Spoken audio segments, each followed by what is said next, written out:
Duduk Bapak Ibu yang terkasih, Shalom. Iya, terima kasih buat kepercayaannya saya boleh ada ya di tengah jemaat di tempat ini. Iya, kita percaya bahwa Tuhan adalah setia bagi setiap kita. Bapak Ibu, tadi pagi saya sampaikan tentang hidup yang berbuah. Ya, bahwa yang Tuhan Yesus inginkan dari hidup kita itu adalah berbuah. Bahwa suatu saat kalau Tuhan Yesus datang nanti yang dia cari adalah buah. Makanya enggak peduli sehebat apapun pelayanan kita, enggak peduli ya berapa puluh tahun kita sudah menjadi Kristen, kalau Tuhan datang dia hanya bertanya mana yang melakukan firman-Ku. Dan itu adalah orang-orang yang berbuah di dalam Kristus. Nah, tadi pagi saya sudah sampaikan kenapa kita harus berbuah. Karena Yesus pernah mengutuk pohon ara yang tidak berbuah. 3 tahun sudah tumbuh di kebun, tapi setiap kali tuannya datang mencari buahnya tidak didapati. Sampai akhirnya tuannya berkata, tebang saja, buang ke dalam api. Tetapi penjaga kebun itu berkata, kasih kesempatan 1 tahun lagi Tuhan. Kalau dia tetap tidak berbuah, baru kita tebang dan buang ke dalam api. Sudah cukup lama Tuhan memberikan kita kesempatan untuk berbuah. Jangan sampai Tuhan datang kita nggak berbuah-berbuah. Yang kepahitan masih terus kepahitan, yang selingkuh masih terus selingkuh, yang hidup dalam dosa masih terus melakukan dosa. Ayo kita mulai berbuah waktu kita melakukan firman. Nah, salah satu penghambat untuk orang berbuah tadi pagi kita sudah belajar adalah ketika firman itu ditabur di tanah yang penuh semak duri. Salah satu semak duri itu adalah kekhawatiran yang menghimpit firman itu, sehingga firman itu tidak bisa bertumbuh apalagi berbuah dalam hidup kita. Nah, bahaya kekhawatiran ini ternyata luar biasa. Dan seringkali kita tidak menyadari, tetapi itu terjadi. Kenapa saudara? Karena kita hidup di tengah dunia yang kelihatan mata, tapi Tuhan itu tidak terlihat mata. Makanya seringkali kita pintar ngomong firman, tapi pada dasarnya ketika kita disuruh mempraktikkan firman, percaya waktu kita belum melihat, rasanya sulit ya. Dan itulah sebabnya juga makanya banyak orang Kristen tidak mengalami mujizat Tuhan di dalam hidup mereka. Nah, hari ini saya pengen membahas tentang satu hal yang sangat luar biasa yang bisa membuat iman kita tidak bertumbuh, yaitu hal kekhawatiran. Mari kita baca bersama Injil Lukas pasal yang ke-12. Lukas 12 ayat 22. Yesus berkata kepada murid-muridnya, karena itu aku berkata kepadamu, janganlah khawatir akan hidupmu, akan apa yang hendak kamu makan, dan janganlah khawatir pula akan tubuhmu, akan apa yang hendak kamu pakai. Ternyata ada 2 hal yang memang membuat orang itu khawatir, hanya masalah perut dan masalah pakaian. Semua itu masalah-masalah yang tidak ada nilainya sampai pada kekekalan. Kalau kita mau serius berpikir, yang bikin orang khawatir itu cuma 2 hal, makanan dan pakaian, kata Yesus di sana ya. Jangan khawatir tentang itu. Sebab apa? Ayat 23 berkata apa? Sebab hidup itu lebih penting daripada makanan, dan tubuh ini lebih penting daripada pakaian. Apa artinya saudara? Manusia hanya sibuk bekerja mencari uang agar dapurnya ngebul, agar perutnya terisi. Tapi kita lupa, Alkitab berkata hidup itu lebih penting daripada makanan. Mana yang benar? Hidup untuk makan atau makan untuk hidup? Yang benar. Tapi ada sebagian orang itu hidup untuk saudara bersyukur kalau berpikir bahwa hidup makan untuk, berarti kalau makan untuk hidup yang penting apanya? Hidupnya ya. Kita makan itu supaya kita hidup. Tujuannya makan itu agar kita hidup. Benar yang Yesus katakan, hidup itu lebih penting daripada makanan. Kalau kita sadari bukan makanan yang terpenting, tetapi hidupnya itu loh. Kita makan tempe, sambal, nasi, enak enggak? Kalau disertai dengan ucapan, makan steak yang harga 1 juta, di Jakarta ada steak 1.500.000 harganya, 2.600.000 ada, sampai 3.500.000 ada. Saya diajak orang makan, ibu pilih, saya lihat harganya. Suami saya colek saya, ndak usah milih, biar yang ngundang yang milihin. Nanti kita salah, lihat harganya aja mau kecekik. Saya tanya, ini kenapa bisa mahal begini ya? Konon bu, ini sapi-sapinya dipelihara khusus. Jadi sapi itu ndak stres. Dia makannya baik, dikasih vitamin, jadi juga dagingnya itu enak. Ini sapi pilihan. Dalam hati saya, biar sapi dagingnya ndak stres, kalau yang makan stres. Iya ndak? Iya, buat apa sapi nggak stres, orang yang makan stres. Yang ada saya bayar jadi. Iya, jadi yang penting sapi yang stres atau orang yang stres? Nggak penting sapinya mau stres atau tidak, yang penting kitanya ini loh. Ya, daripada makan begitu bayar stres, saya pilih makan di pinggir jalan aja, benar nggak? Nggak stres. Ya, jadi saudara jangan salah ya. Yang paling penting itu hidupnya, bukan makannya. Ya, ada orang bilang, ya memang makan tempe sama sambal enak bu, tapi kan lebih enak kalau kita makan daging.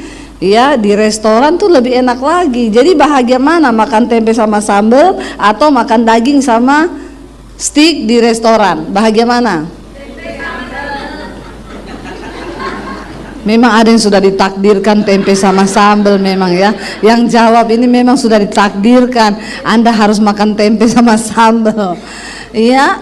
Jadi sebenarnya kan bukan soal makannya apa, tapi sebenarnya bagaimana soal kita nih bersyukur. Kayak kemarin saudara, saya tuh diundang ke Singapura ya. Saya angkat foto, 2 foto. Satu, saya duduk di emperan bandara di lantai, melantai sama suami, nyandar di tembok. Yang kedua, suami saya ngangkat foto kita duduk di business class.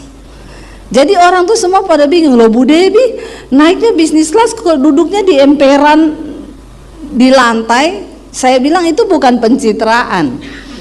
Jadi ceritanya kita sampai di gate itu belum dibuka gate-nya, dan di situ ada si kursi tapi sudah penuh dengan umroh.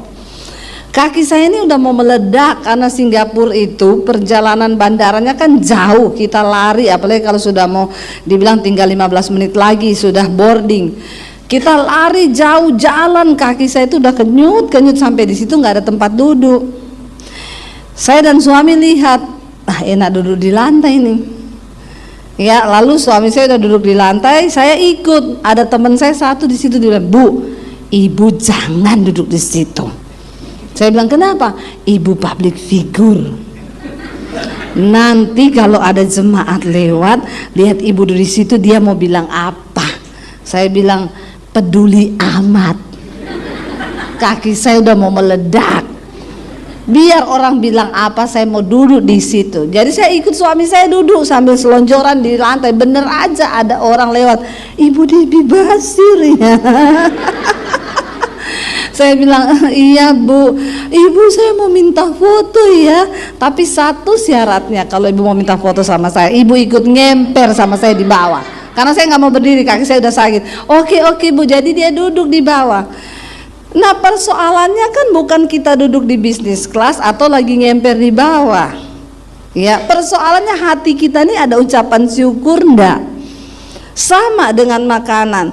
Ya, saya banyak melihat orang kaya makan di restoran mewah, sekali makan tuh bisa 5-6 juta. Itu kita punya gaji sebulan ya. Kalau orang yang kerja ya yang biasa-biasa, tapi makan dengan makanan yang 5-6 juta sekali makan, Tidak ada damai sejahtera, suami istri bertengkar, anak-anak bertengkar. Lebih baik kan makan tempe sambal tapi hidup dalam damai sejahtera tuh. Jadi saudara imani yang mana ini?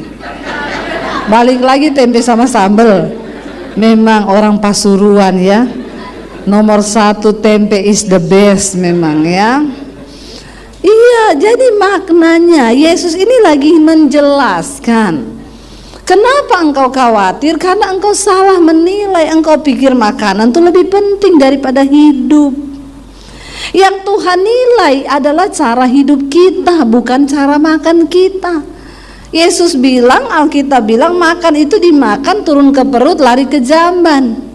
Tapi hidupmu harus engkau pertanggungjawabkan di hadapan Tuhan. Jadi yang terpenting adalah cara hidup.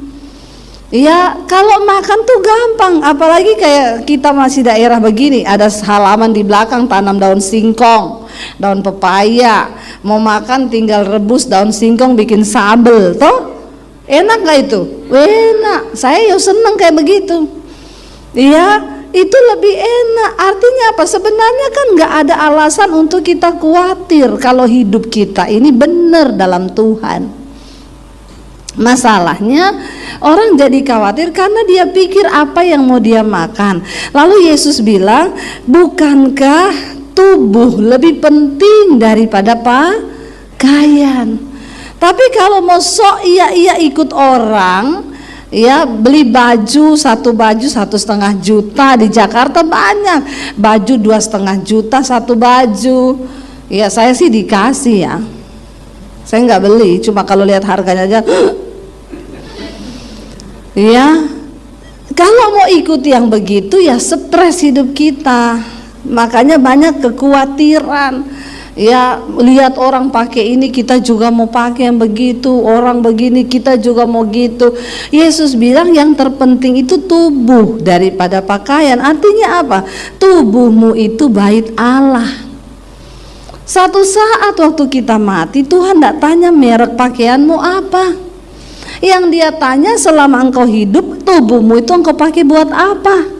Tubuh bukan untuk persinahan, tubuh bukan untuk percabulan, tubuh bukan sesuatu yang untuk hal-hal yang negatif, tapi tubuh ini tempat berdiamnya Tuhan. Enggak penting pakaian kita apa, asal ada Tuhan dalam tubuh kita, itu yang membuat hidupmu bernilai. Amin. Orang kadang ngomong, Bu Debbie ya, Bu, ibu tuh kalau khotbah bajunya itu toh. Saya bilang, Bu Ben, emang gue pikirin, saya tuh biasa aja. Saya nggak pernah loh saudara mau pelayanan hari Minggu, hari Jumat saya siapin baju, saya siapin ini, enggak ya pokoknya apa aja yang ada udah saya pakai. Sampai kadang itu terus aja, Bu Ben. Bagi saya tuh nggak penting, yang penting tubuh kita ini, hidup kita ini berkenan nggak sama Tuhan. Jangan terlalu pusingin hal-hal yang seperti itu, sehingga banyak orang pencitraan. Ya akhirnya karena pencitraan kepengen ya mau gaya-gayaan, ikut-ikut orang, ya foto di restoran mewah di Jakarta sih, di sini nggak ada yang ngaku.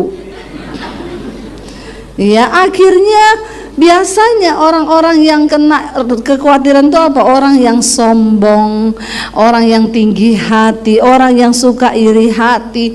Itu ya sudah, akhirnya dia kena kekhawatiran. Tapi orang yang hidup apa adanya itu enak. Ya, kita hidup apa adanya itu enak, nggak usah maksa hidup ini. Amin. Tadi pagi saya sampaikan, jangan banyak cicilan supaya nggak banyak kekhawatiran. Karena dua hal yang membuat jantung berpacu dengan cepat, jatuh cinta dan jatuh tempo.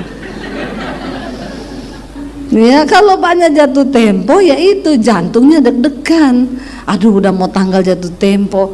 Saudara, yang namanya kekhawatiran hidup ini sangat berbahaya, bisa membunuh iman. Makanya kita harus kenali apa yang harus saya kurangi. Pemahaman ini, pemahaman yang luar biasa yang Yesus beri. Tubuh lebih penting dari pakaian, hidup lebih penting dari makanan. Kalau kita menyadari pemahaman ini, tidak khawatir hidup kita. Ayat yang ke-24 Yesus berkata apa? Perhatikanlah burung-burung gagak yang tidak menabur dan tidak menuai, tidak mempunyai gudang atau lumbung, namun demikian diberi makan oleh Allah. Betapa jauhnya kamu melebihi burung-burung itu. Gudang pada zaman dulu itu kan belum ada bank. Jadi kalau zaman sekarang orang nyimpan uang di bank, zaman dulu mereka nggak ada bank. Mereka menimbun hasil tanah, hasil panen itu di gudang. Ya, itu untuk satu tujuan, supaya ini ada jaminan untuk kehidupannya kelak, supaya dia nggak lapar. Nah, Yesus berkata burung gagak itu nggak punya gudang, nggak punya lumbung. Ya, tapi demikian betapa luar biasa Allah memberi makan. Ya, burung itu nggak ada yang khawatir loh.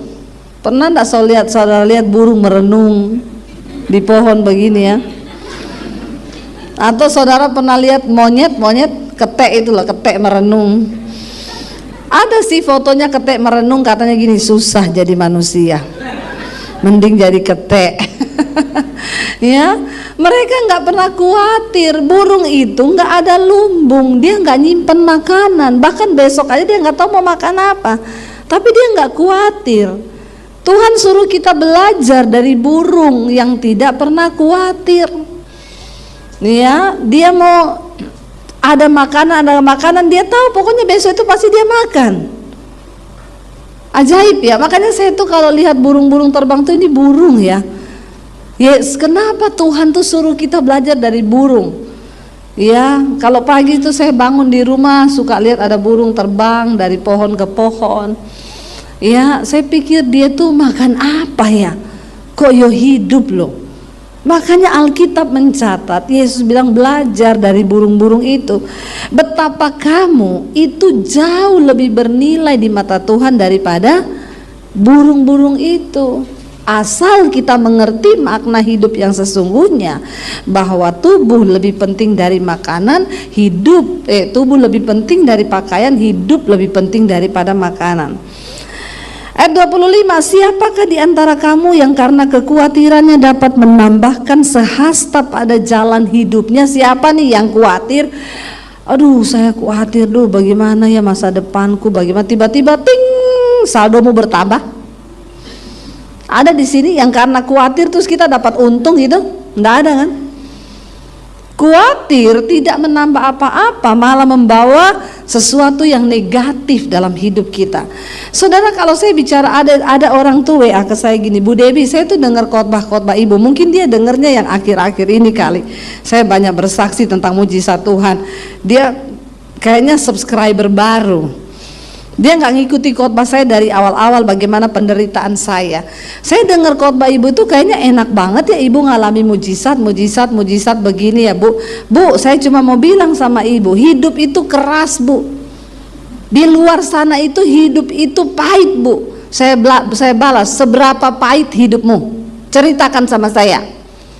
Ya, saya bukan pendeta yang hanya berkhotbah dan suruh jemaat percaya kepada Tuhan. Saya mengalami. Di antara Bapak Ibu di sini, siapa yang pernah hidup tanpa seorang pun dalam hidupmu, tanpa uang 1 sen pun? Coba angkat tangan. Ada di sini yang pernah hidup tanpa siapa-siapa dan tanpa uang 1 sen pun? Saudara nggak tahu mau ngapain? Coba angkat tangan. Saya mengalami ketika saya diusir dari keluarga saya. Ya, berapa banyak yang sudah dengar kesaksian saya? Yang belum dengar kemana aja? Tolong pulang subscribe channel YouTube saya, Debbie Basir TV. Jangan lupa komen dan share. Ya, saya ini papi saya haji, kakek saya ustadz. Saya menerima Yesus tahun 95. Waktu saya terima Yesus tahun 95, saya diancam mau dibunuh oleh keluarga saya. 96 saya diusir dari rumah. Papi saya memberi pilihan, kalau kamu nggak kembali, pergi dari rumah, angkat kaki, dan jangan anggap kamu punya keluarga. Satu lagi, jangan bawa ijazahmu. Saya mau lihat kamu ikut Yesus. Yesus kasih makan, kamu pakai apa? Saya tinggalkan keluarga saya dengan bercucuran air mata, saya menangis, Tuhan, ini pilihan terberat bagi saya. Kalau saya tinggalkan rumah, saya mau makan apa, saya mau hidup di mana? Bahkan ijazah pun tidak boleh dibawa. Jadi saya memulai hidup bersama Yesus bukan dari nol, dari min. Kalau masih ada ijazah, saya masih bisa cari kerja. Tapi saya tidak ada ijazah, ya sudah, saya tinggalkan rumah tahun 96 dari kota Poso. Saya ke kota Palu 7 jam perjalanan. Di sana saya cari sepupu saya, dia tinggal di kos-kosan, dia juga ngekos ya, untuk bisa dapat makan di situ supaya saya bisa tinggal gratis di rumah itu. Ada satu rumah kos. Saya cuci baju anak-anak kos itu, saya nyapu, nyetrika, masak, ngepel untuk bisa numpang tinggal dan numpang makan. Kalau ada uang anak kos masak, kalau enggak ya sudah puasa terpaksa. Saya mengalami. Jadi kalau ada orang bilang, "Bu, hidup ini keras," saya mau tanya, seberapa keras hidupmu? Enggak usah alay lebay. Saya pernah mengalami, tidak ada uang 1 sen pun di tangan. Enggak ada siapa-siapa yang saya bisa taruh harap untuk saya berharap pergi minta uang, pinjam uang, enggak pernah. Makanya Alkitab Yesus berkata benar, diberkatilah orang yang mengandalkan Tuhan, tapi terkutuklah orang yang mengandalkan manusia. Jangan andalkan manusia, hidupmu terkutuk loh, terkutuk kata Alkitab. Banyak orang Kristen tidak menyadari hidupnya di bawah kutukan. Kenapa? Karena dia hidup mengandalkan manusia. Andalkan orang tua, andalkan saudara ipar, andalkan siapa aja. Ada masalah dikit pinjam uang, utang kanan kiri. Makanya hidupmu terkutuk. Engkau tidak pernah mengandalkan Tuhan. Saya setiap hari puasa. Bukan cuma karena memang saya pengen deket Tuhan, karena memang di situ tidak ada makanan. Anak kos, saudara, makan buat dia aja sulit. Jadi saya tiap hari puasa, berdoa, saya cari Tuhan, Tuhan nasibku ini ke depan mau jadi apa? Saya tidak ada ijazah, saya nggak bisa cari kerja, Tuhan. Apa yang harus saya lakukan? Ya, saya dulu bertanya terus, kenapa saya diusir Tuhan? Kenapa Tuhan? Sebenarnya kan saya nggak usah diusir bisa, tapi saya harus jalani proses itu. Jadi saya pernah rasa, jangan saudara bilang saya tidak pernah rasa. Saya bukan pendeta teori, tapi saya mengalami Tuhan. Ya, makanya sekarang Tuhan angkat saya jadi YouTuber karena nggak ada ijazah. Amin. YouTube nggak pernah tanya ijazahmu mana, lulusan apa kau. Pokoknya siaranmu banyak yang nonton, sudah ya sah jadi YouTuber. Lalu saudara, saya menjalani hidup, bahkan memulai dari mana aja saya nggak tahu.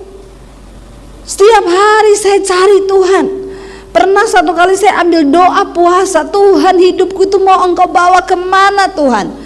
Lagi berdoa dapat penglihatan, Tuhan bawa saya berdiri di panggung seperti ini, di bawah itu orang puluhan ribu. Tuhan bilang, satu saat engkau akan berdiri di depan ribuan orang, bahkan puluhan ribu. Pulau-pulau menantikan pengajaranmu, bangsa-bangsa menantikan pengajaranmu. Saya nangis bercucuran air mata. Wow, saya melihat semua itu, saya tangkap. Yes, amin. Begitu buka mata, lihat pakaian kotor di kos-kosan. Hilang semua itu tadi yang dalam hadirat Tuhan itu. Di hadapan saya pakaian kotor, di hadapan saya kain pel. Dengan bercucuran air mata saya imani saja, aku percaya kalau Tuhan yang beri penglihatan, saya pasti akan mengalaminya Tuhan. Dan itu tidak saya dapatkan 1-2 tahun. Banyak orang Kristen lelah menunggu, dia berhenti mengharapkan Tuhan sehingga dia nggak bisa melihat. Saya mau bersaksi sama saudara, itu saya alami penglihatan tuh tahun-tahun 96, 97 di kota Palu, di kos-kosan. Saya baru mengalami Tuhan menggenapinya itu di pandemi ini. Di tengah masa pandemi, saya diundang pelayanan ke Amerika, saudara. Ya, waktu bulan Desember kemarin saya baru pulang 5 minggu. Ya, pelayanan di New York, di New Jersey, Philadelphia, Colorado, Atlanta. Kami keliling, terbang ke beberapa negara di sana. Saya melihat Alkitab berkata, bangsa-bangsa Tuhan ngomong waktu itu, menanti pengajaranmu. Pulau-pulau, saya bisa datang ke Pasuruan nih, jadwalnya sudah diminta 1 tahun yang lalu. Nih ya, tadi Bapak bilang, Bu, bulan-bulan dalam dekat ini tidak ada, Pak. Sudah penuh. Tahun depan saya pun tidak bisa janji. Ini kalau saya masukin tahun depan, Pak, sudah full lagi nih minggu. Tapi saya masih mengalir aja, tunggu Tuhan nih. Saya nggak mau terpatok, nanti sudah penuh lagi. Hari ini saya justru menolak banyak permintaan pelayanan. Lah Debbie Basirnya 1, Indonesia aja sekarang udah berapa provinsi, saudara. Ya, semua minta pelayanan. Apa yang Tuhan ucapkan? Sekarang YouTube saya subscribe-nya 625 ribuan. Ya, hari ini setiap malam mesbah doa itu yang nonton sampai 60 ribu. Mesbah syukur pagi itu kadang hampir mencapai 100 ribu. Tuhan ngomong, aku penuhi semua yang dulu aku ucapkan. Sekali khotbah di YouTube yang nonton ada yang sudah jutaan. Itu mimbar yang Tuhan berikan sama saya di YouTube. Itu terjadi kan, engkau berdiri di depan puluhan ribu orang kan. Kalau malam itu saudara, yang ikut live streamingnya aja masuk di live chat itu ya berkisar sekitar 16 ribuan. Ya, saya melihat itu kan jemaat ya. Saya di Amerika pergi nonton opera, gedungnya besar. Kita nonton opera cerita Alkitab tentang Daud. Ya, saya lihat tuh gedung bertingkat-tingkat sampai ke bawah, tangga-tangga orang duduk semua di dalam ruangan teater itu. Saya tanya, ini berapa ya kapasitasnya? 4.500, Bu. 4.500 sebanyak ini. Tiba-tiba Roh Kudus ngomong, setiap malam kamu mesbah doa. Itu yang muncul di live chatting, 14.000 sampai 16.000. Kalau dibikinin gedung, berapa kali lipatnya ini? Saya baru sadar, oh ya, berarti itu jemaat kalau dikumpulin banyak banget ya. Nah, saudara bayangkan, itu yang nunggu setiap jam 8 malam. Kalau saya memilih untuk khawatir dan tidak percaya kepada Tuhan, saya rasa saya tidak akan melihat hari ini. Tuhan bilang, teruslah berbuat baik, karena jika engkau tidak menjadi lelah, engkau akan melihat janji-janji Tuhan digenapi dalam hidupmu. Amin. Tapi banyak dari kita menjadi lelah, lalu putus asa, lalu makanya saya mengalami, kalau ada jemaat merasa ibu sih belum pernah dikejar-kejar, ditagi-tagi utang. Saya tanya, kenapa kamu lagi mengalami masalah apa? Saya dikejar debt collector, Bu, berapa lama? 6 bulan. Saya 2 tahun dikejar debt collector. Saya bersaksi kepada saudara, bukan saya tidak mengalami masa-masa sulit, dan Tuhan harus mengizinkan semua itu saya lewati supaya saya bisa bersaksi.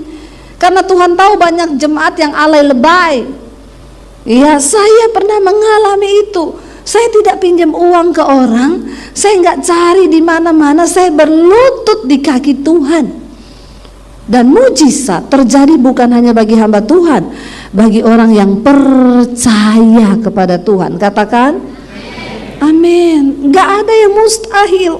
Makanya Yesus bilang ya, siapakah di antara kamu yang karena kekhawatirannya dapat menambahkan sehasta saja pada jalan hidupmu? Nggak bisa. Jadi kalau kamu tidak sanggup membuat barang yang paling kecil, mengapa kamu khawatir tentang hal-hal lain? Kalau kita nggak bisa bikin apa-apa, kenapa kita harus khawatir? Toh kita juga nggak bisa menambah apa-apa dengan kekhawatiran kita. Mending berserah, belajar percaya. Waktu khawatir, nyanyi, katakan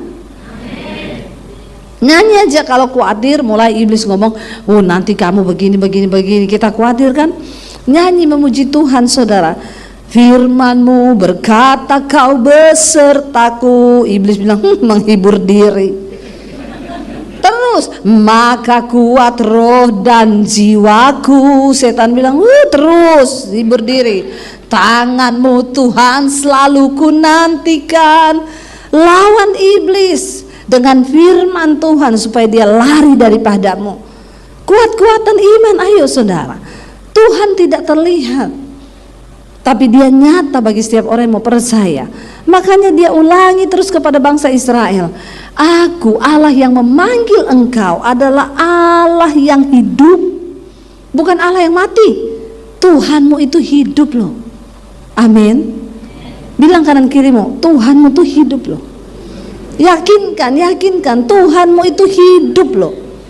Ya sayang saudara jadi Kristen tapi saudara nggak ngalami Tuhan tuh, kasihan deh lu. Ya ayo alami Tuhan Bapak Ibu ya. Lalu dikatakan di sana, perhatikanlah bunga bakung yang tidak memintal dan tidak menenun. Namun aku berkata kepadamu, Salomo dalam segala kemegahannya tidak berpakaian seindah salah satu dari bunga itu. Jadi jika rumput di ladang yang hari ini ada dan besok dibuang ke dalam api, demikian didandani Allah, terlebih lagi kamu, hai yang orang-orang yang kurang percaya. Ayat 29. Jadi janganlah kamu mempersoalkan apa yang akan kamu makan atau apa yang akan kamu minum. Janganlah cemas hatimu. Semua itu dicari bangsa-bangsa di dunia yang tidak mengenal Allah. Akan tetapi Bapamu tahu bahwa kamu memang memerlukan semuanya itu. Saya tuh bingung ya, Yesus menulis ini ribuan tahun yang lalu loh. Zaman-zaman ini memang belum ada debt collector. Ya, belum ada cicilan-cicilan. Mungkin kalau sudah ada, Yesus akan tambah. Jangan khawatir akan hidupmu, akan cicilanmu, tapi bertobatlah kau ya. Mungkin saudara, ya bayangkan zaman ini tuh masih benar-benar peradaban manusia itu belum sehebat sekarang.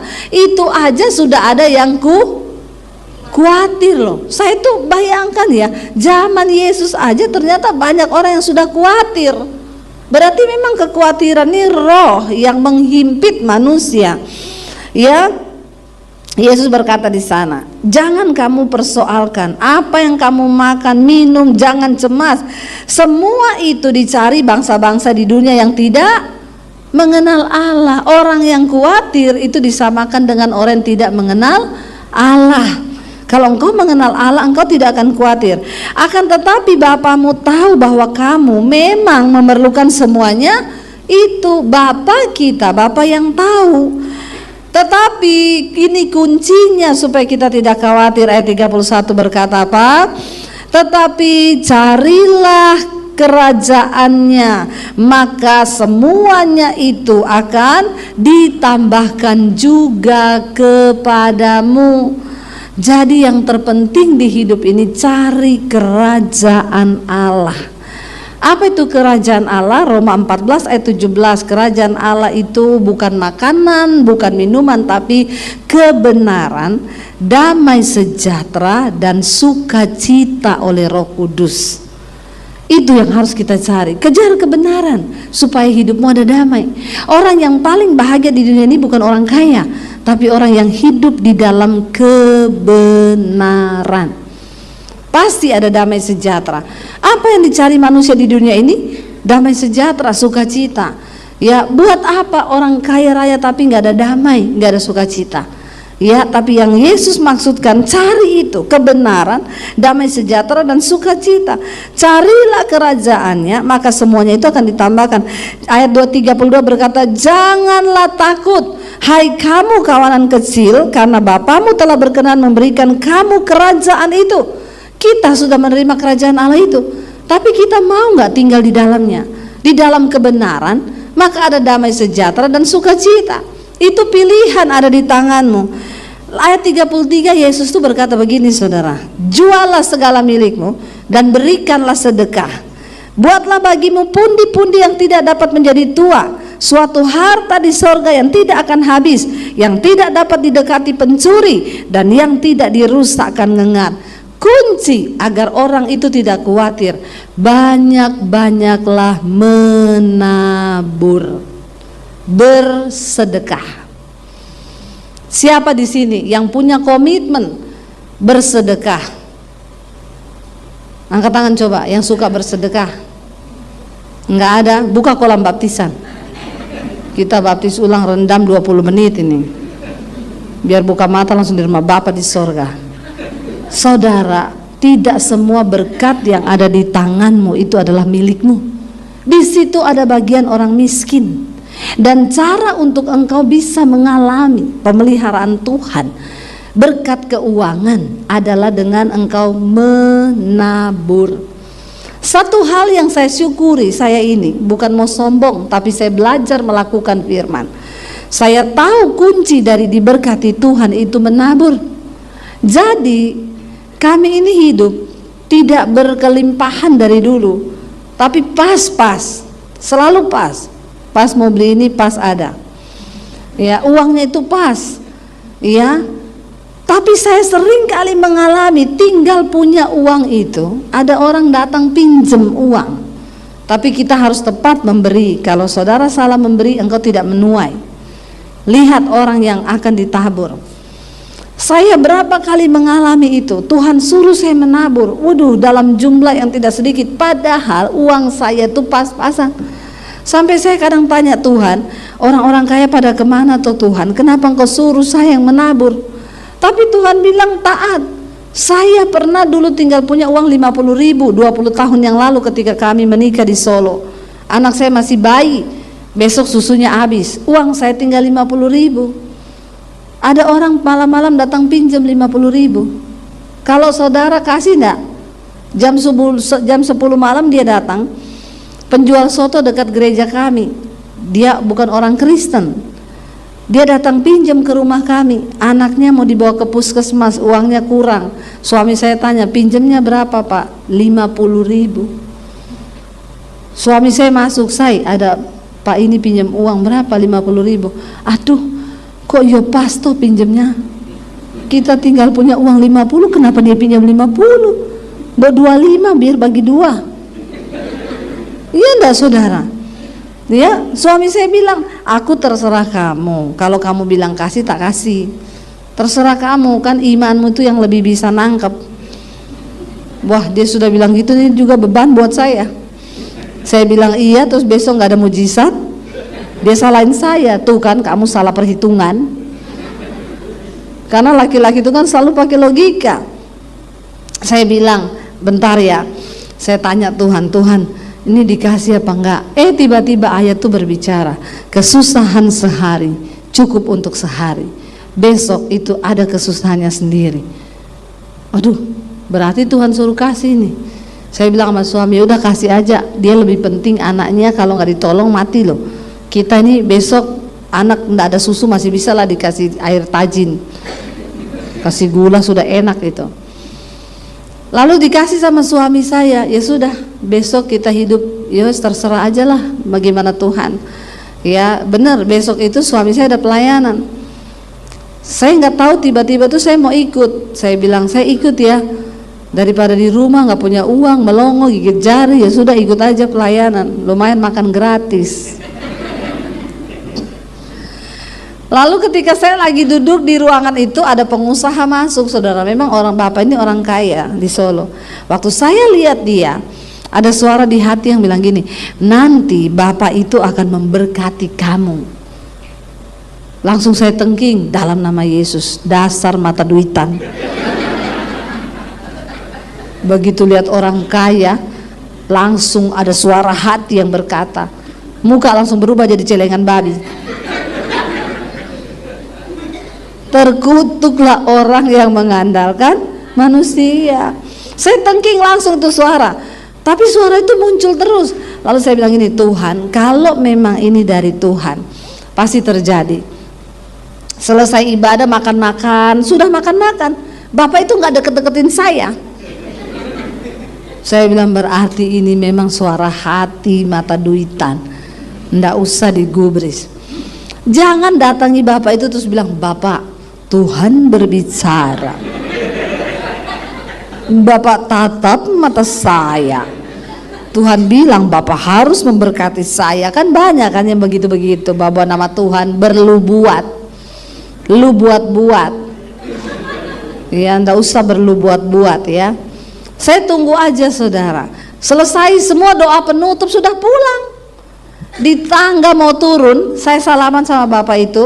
Dia pegang tangan saya, dia bilang, apa kabar kalian berdua? Baik Pak. Tunggu. Tuhan suruh loh saya berkati kalian. Saya dalam hati, bener nih, Tuhan tuh bener. Sini duduk. Saya mau berdoa ya buat kalian. Berkatnya doa.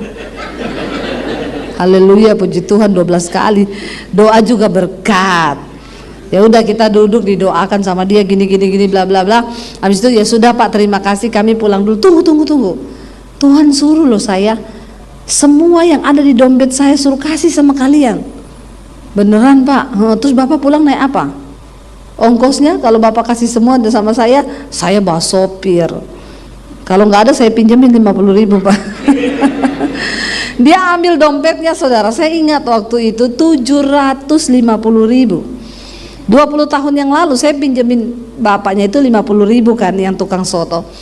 Bapak itu ngasih saya zaman itu 750.000. Ini ya Bu, semua yang di dompet saya Tuhan suruh kasih. Waduh, puji Tuhan, terima kasih ya Pak. Ini jangan ditolak. Terima kasih sama Tuhan, jangan sama saya. Oh iya. Sudah mau pulang, tunggu. Nggak tahu nih Tuhan suruh saya. Ada nomor rekening BCA nggak? Saya bilang ada Pak. Berapa? Lupa Pak.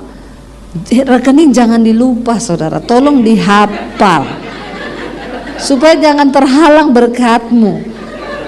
Waktu itu saya lupa, sekarang hafal saya Pak. 78503402447 Debbie Basir BCA. Ya dulu lupa saya. Dia bilang wah lupa ya.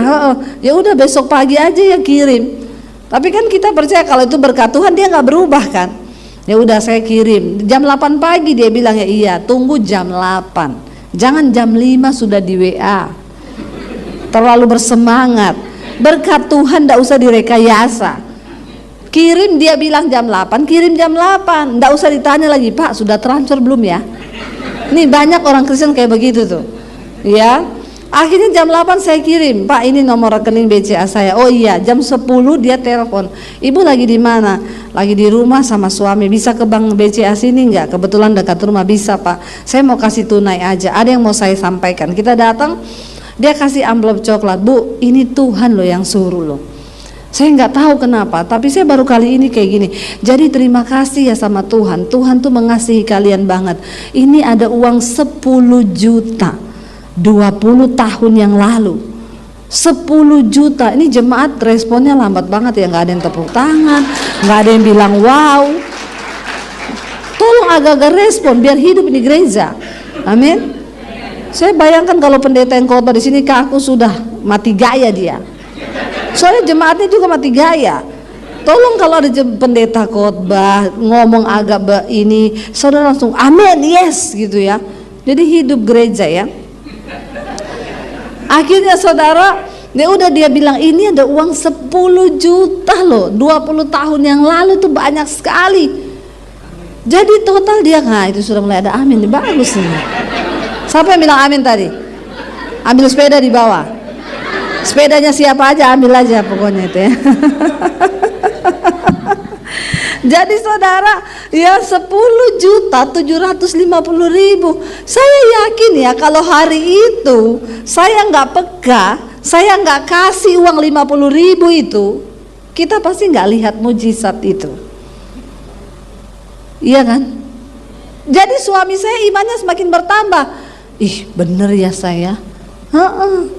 Makanya suami saya itu sekarang gini, say, kalau ada orang Tuhan gerakan untuk kau berkati, nggak usah tanya-tanya saya.